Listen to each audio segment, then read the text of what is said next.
Welcome, welcome, welcome. This is Peter Winnick. I'm the founder and CEO at Thought Leadership Leverage, and you're joining us on the podcast today, which is Leveraging Thought Leadership. I'm excited about today. My guest is Suba Vasudevan. She is the COO of Mozilla. She's on the board of Mozilla AI.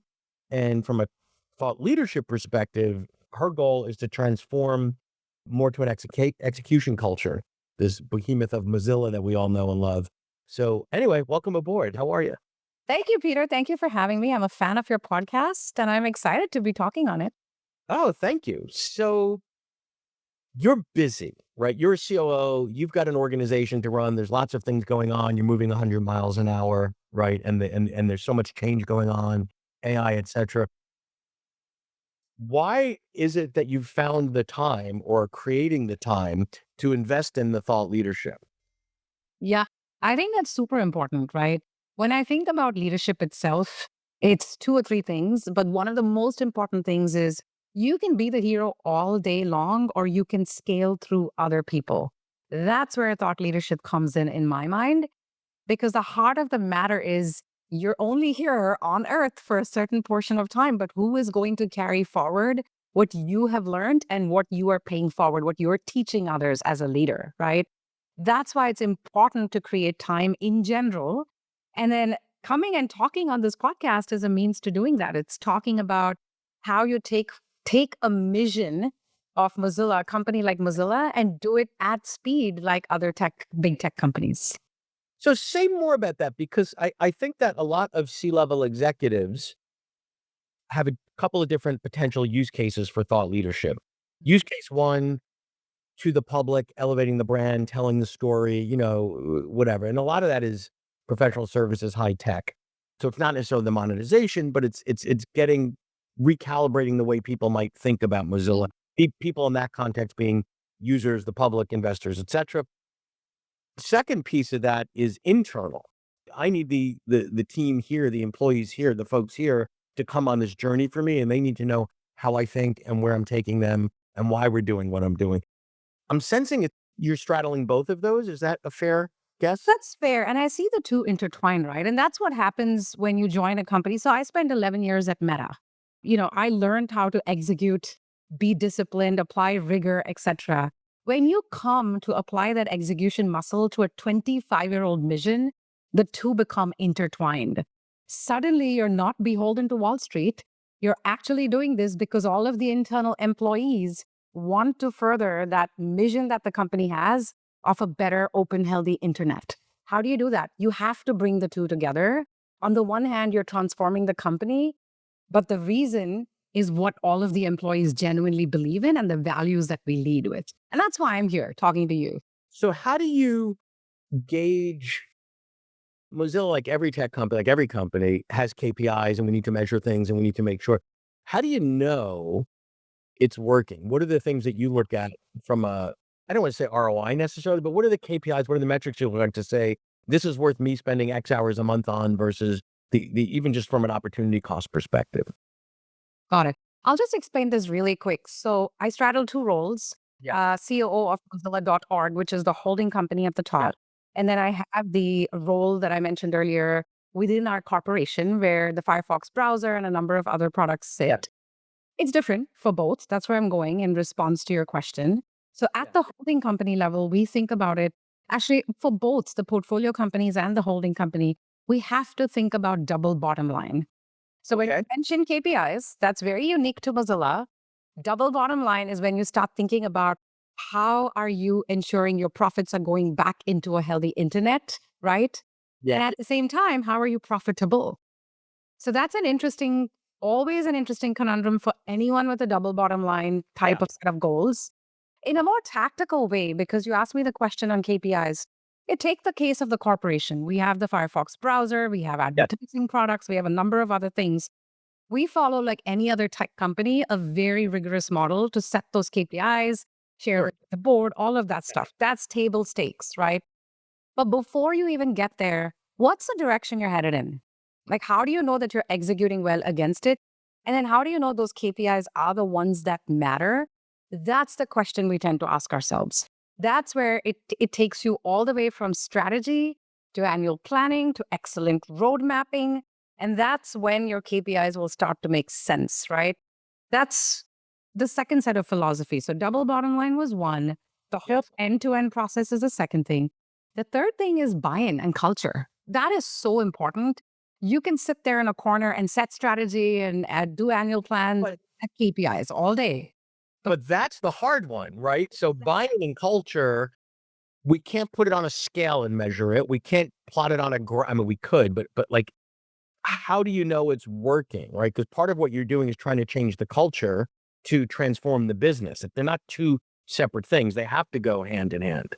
Yeah. The easy answer, I'm going to tell you the easy answer that probably most people will tell you is engagement survey.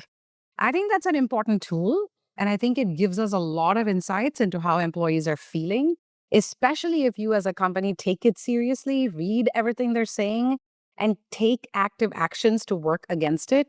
Also, no, in the industry, we've been told in tech, in general, in the world, all engagement surveys have dropped across the board. So Yes, there's a little bit of the macro factor. sure.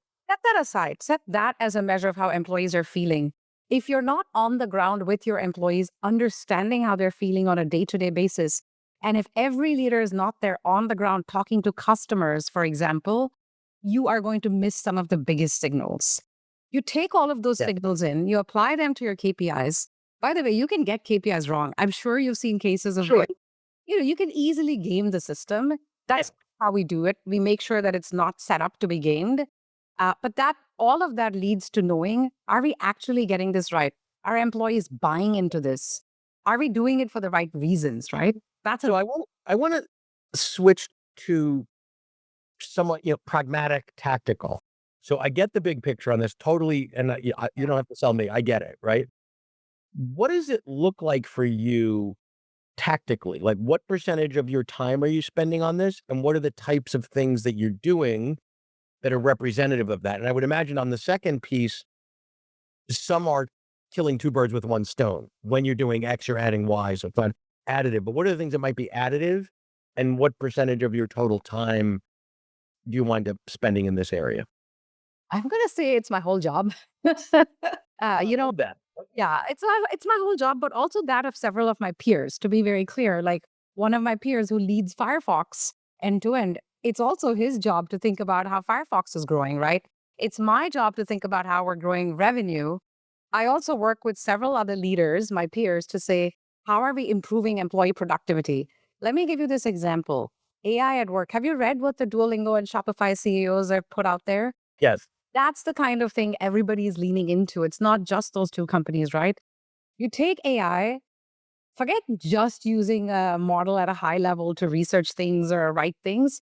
How do you completely transform an employee base and how they work at work on a day to day basis? Those are the kinds of long term things I work with other people to think about.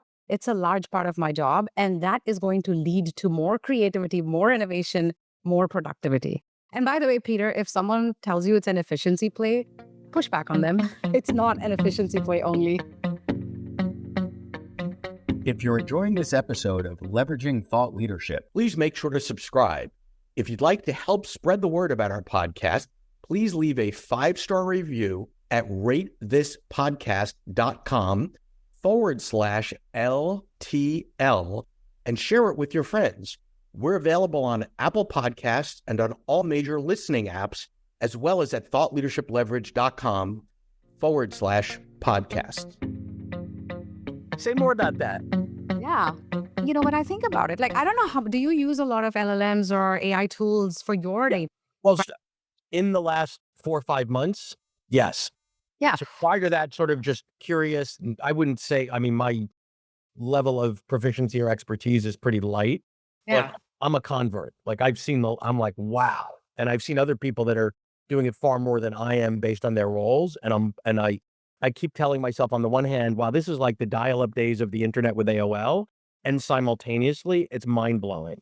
So It is, it's a great analogy. It's also equal to what automation did for various industries way back when, as we all know it. It can be scary. So part of it is, how do you bring an employee base along? So Mozilla has been doing that into acceptance and leaning in. And then right now we're entering the phase of, how do you actually set the tone on is it okay to use it for performance reviews? So, for example, you asked me to say more. I've been telling my team, hey, I wrote up this whole thing on ChatGPT. You should as well. I've said this for 6 months now because I've been using it for at least a year and a half, 2 years. Right. I've been using various tools. I now openly stand there and say it, shout out from the rooftops when I'm using any tool so that it's empowering the teams and giving them permission to do the same, right? You don't want it to be a stigma. And every time I see something that's clearly, say, written by a tool like ChatGPT or researched by a tool, and it makes sense to me, I'm providing positive reinforcement.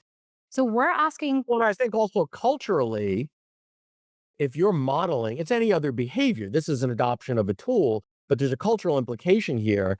And if Suba's doing it, geez, how am I not? Right? Like, that's it. You want a leader to be the one who's saying, move the stigma. I sat down with someone last week actually and showed them how to create their own LLM to make business reviews for the KPI, OKR process easier. And it was mind blowing, right? And I asked this person to record her own experiences as she does it for herself. And then I want to scale that training out to everybody because you want people who can do this everywhere and become the little allies or focal point for their peers and friends in the company. love it. Love it. So let's go down a little bit of a different path. A lot of thought leadership, particularly when we're trying to resonate, get a message to resonate with our team and our employees, is trial and error. Like when you're doing a presentation to the board, you've got to have your ducks in a row, right? Like you've got to have your spreadsheet, you got to have everything. This is all right. Like that's not a place to be squishy. But with this, you can try things out, see how they land, modify it, adjust it. How do you iterate in a way that doesn't have people thinking, "Uh-oh, this is flavor of the month," and like you got to stay on point, but you got to iterate. How do you manage Yeah. that? We live in a world where I genuinely believe people value authenticity. Like, let's take the case of this podcast. You and I are just doing this on the fly. We're having a Yeah. conversation, right? That's what people value is, are you over prepared? Are you telling me something that's off of a playbook? Or how are you coming across in a way that's truly real and that's truly you? The minute you do that, I think it's a huge unlock.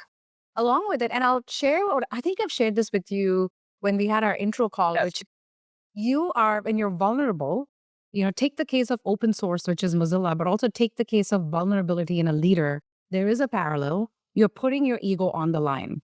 Just like you're putting your code on the line for it to receive feedback and be poked at, you're putting yourself on the line for feedback, and you need to be, as a leader, open to it. That's the thing. And I have employees Slack me all the time saying, hey, I like this, or maybe less of that. And I'm like, great, tell me more. What can I do better? Or what's working for you?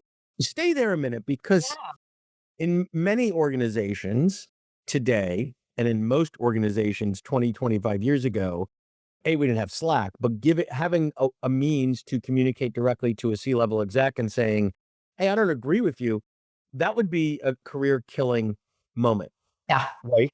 That would not be wise, but you've actually created, an environment, a culture that says, "This is not only is she open to this, she encourages this, she wants this," and there would never be a negative ramification, right? Because sometimes companies say, "Oh, give us the feedback," and it's like, "Oh, you're a whiner," or you get labeled, or you get, like, whatever.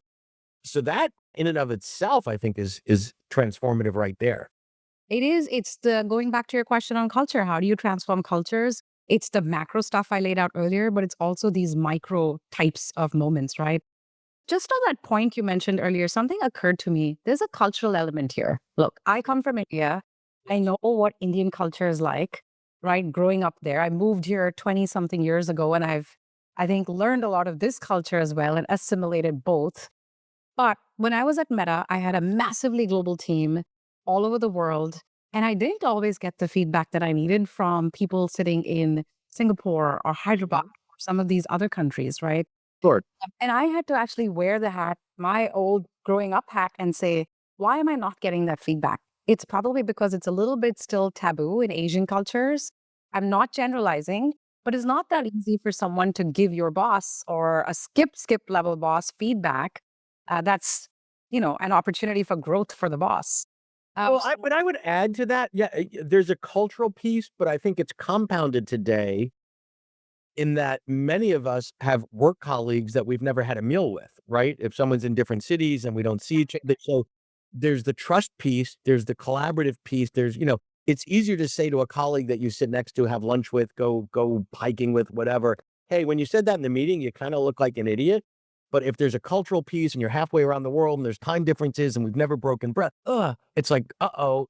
And by the way, sometimes things come across poorly in a Slack or a text or whatever. They don't know where it's coming from, and they read it 17 times and they're freaked out. So I think there's a lot of variables there. Oh, words on a screen are very different from words in person, Yeah. right? And so I made it a point, this was pre-COVID for many, many years, to visit my offices, like where people were, and actually sit down, whether it was small group lunches. I had something called office hours. Right. Those were things that really helped connect with people one-on-one. Even 15 minutes, if you have a large group, makes a difference. We had a leadership summit here at Mozilla a couple months ago where we had all of the directors and above, meet in person. It was game changer. I love it. So many long-term Mozillians, engineers from Europe, who maybe had a different stance than me on various different topics for the first time, and having lunch with folks or working in breakout groups completely changed the tone. Now, when they ping me or email me or say something in a group Slack, I'm like, yeah, I met you. I know what you mean. I got this. It's very different. And I hope everybody feels the same, after moments like these. It's important. Yeah. And again, that's a cultural piece in this remote work, we are not living in an age of everybody's in the same office and, whatever, management by walking around kind of thing. It's, well, Exactly. what's the digital equivalent of walking around, Or management by appointment. I hear that was a Yeah. years ago. Well, I think that's true. All right. As we start to wrap, what I would ask is, let's assume listening today, because typically there's a handful, maybe more, of C-level executives that have been toying with, thinking about, pondering, delaying the investment of time, energy, and effort into thought leadership to drive their business results and outcomes. How would you convince them or assure them that it's a wise thing to do? Yeah, for me, it's table stakes as a leader to invest in thought leadership. Like, let's just go there. If you're not doing that, you're never going to be that successful as a leader in today's day and age, right? It is a tool for alignment, like we just talked about. It is a tool for building trust, and it's not a weakness. Like, that is the one thing I could not underline enough. The importance of your thought leadership as a human being, the importance of having these conversations is what's going to give employee bases, it's what's going to give your work the clarity and the execution focus that people need to succeed. So I would say every leader needs to invest in it. I love it. Thank you for that. Great to talk to you. I appreciate your candor and your transparency, and big fan. Thank you so much, Suba. Thank you, Peter. It was good to talk to you. To learn more about Thought Leadership Leverage, please visit our website at thoughtleadershipleverage.com. To reach me directly, feel free to email me at peter@thoughtleadershipleverage.com. And please subscribe to Leveraging Thought Leadership on iTunes or your favorite podcast app to get your weekly episode automatically.